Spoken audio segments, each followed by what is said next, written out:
પૂજન કરવામાં આવ્યું। ઉમરેઠના સંતરામ મંદિરે ગુરુ પૂર્ણિમા ઉત્સવ ભક્તિભાવથી ઉજવાય।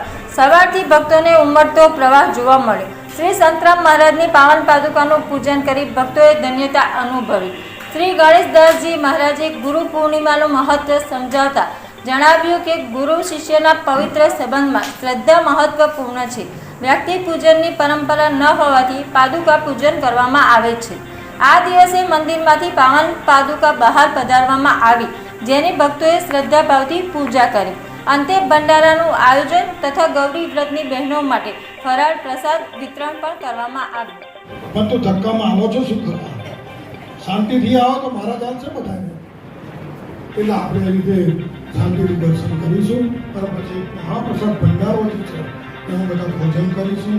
અને કુમારિકાઓ માટે, નાની છોકરીઓ માટે એની ફરાળની અલગ વ્યવસ્થા છે। એ કુમારિકાઓનું ભોજન એ ગાડી રાખવામાં આવ્યું છે। અમારા સુંદરપાન પરિવારની બહેનો એ ત્યાં પીરસે છે અને એ સેવા આપે છે। એ લોકો તમે ત્યાં જશો દૂધ મહારાજ આપણા સૌની પર ખૂબ કૃપા કરે, એ પ્રાર્થના કરી વિનમું આપ સૌને મારું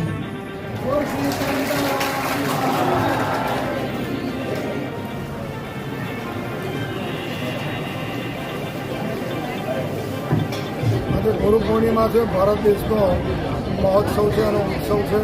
દરેક શિષ્ય પોતાના ગુરુને ત્યાં જાય છે અને ગુરુને ત્યાં પોતાના ગુણ અદા કરે છે અને ભગવાન સૌની ઉપર કલ્યાણ કરે, બધા શાંતિ અને એકતાથી રહે એવી પ્રાર્થના સાથે વિરમું આપ સૌને મારા જય માતા।